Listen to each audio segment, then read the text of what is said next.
துரியோதனன் காட்டில் பாண்டவர்களை தேடிக்கொண்டிருக்க அவனின் படை கந்தர்வர்கள் பௌர்ணமி இரவில் மகிழ்ச்சியோடு கழிக்கும் அந்த பொய்கையின் அருகே சென்றது. சூழலின் அதிர்வுகள் மாறுவதை உணர்ந்த கந்தர்வ தலைவன் ஒரு காவலனை அனுப்பி என்ன என்று பார்த்து வரச் சொன்னான்.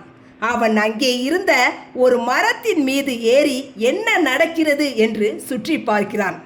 அஸ்தினாபுரத்து படைகள் ஆடலும் பாடலுமாய் மிக பெரிய ஆற்றலுடன் வனத்திற்குள் நுழைந்து இந்த குளத்தை நோக்கி வருவதை உணர்ந்து கொண்டான்.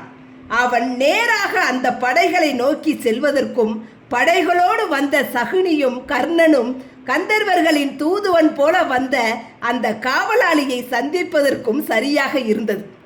சகுனி அந்த காவலாளி யார் என்பதை உணர்ந்து கொண்டான். அவன் வந்த நோக்கத்தையும் உணர்ந்து கொண்டான். நாங்கள் இன்று இந்த குளத்தை பயன்படுத்த போகிறோம். இங்கே எங்கள் படை வீரர்கள் குளிக்கப் போகிறார்கள்.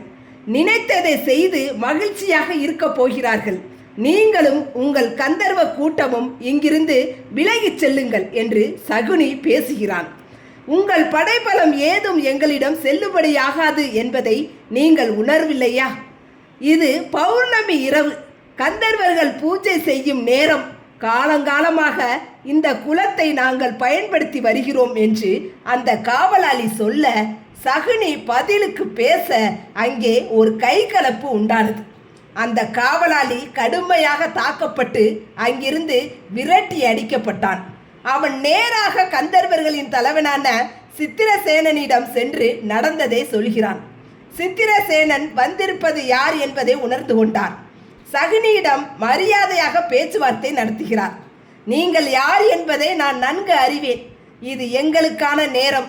எங்கள் மீது உள்ள மரியாதையால் இங்கு வசிக்கும் அந்தணர்களும் முனிவர்களும் கூட இங்கிருந்து அகன்று விட்டார்கள்.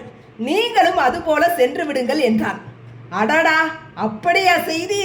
ஆனால் இந்த பூமியானது கந்தர்வர்களுக்கானது இல்லையே, இது மனிதர்களுக்கானது. உங்களுடைய இடம் தேவலோகம் தானே, எதற்காக இங்கு வந்து கொண்டாட வேண்டும் என்று சகுனி கேட்க கர்ணன் பின்னால் இருந்து சிரிக்கிறான். இந்த காடு இன்னாருக்குத்தான் சொந்தம் என்று எதுவும் இல்லை. நாடும் வேண்டாம், அரசரும் வேண்டாம், மனிதர்களோடு சேர்ந்த வாழ்க்கையும் வேண்டாம், உலக சுக துக்கங்கள் எதுவும் வேண்டாம் என்று நினைக்கும் மனிதர்கள் இறைவனை அறியவும் தன்னை அறியவும் இங்கு வந்து தங்கள் வாழ்க்கையை தொடர்வார்கள். மேலும் இந்த இடம் அஸ்தினாபுர எல்லையில் இருந்து மிக தொலைவில் உள்ளது. உங்கள் எல்லைக்குள் வராத பகுதியில் நீங்கள் சொந்தம் கொண்டாட முடியாது என்று சித்திரசேனன் பேசிக் கொண்டிருக்கும் போதே சகுனி கர்ணனை பார்க்க கர்ணன் முதல் தாக்குதலை தொடங்கினான். திடீர் தாக்குதலால் கந்தர்வ தலைவன் நிலை குலைந்து போனான். கர்ணன் செய்தது வீரனுக்கு அழகில்லை என்பது அனைவருக்கும் தெரிந்தது. ஆனாலும் முதல் தாக்குதல் வெற்றிகரமாக இருந்ததால் அனைவரும் அடுத்தடுத்த தாக்குதல்களை தொடுத்தார்கள். சித்திரசேனன் பின்வாங்கினான். பின்னடைந்து தனது கந்தர்வ வீரர்களுடன் சேர்ந்து கொண்டான். கடும் கோபம் அவனுக்குள் ஏற்பட்டது.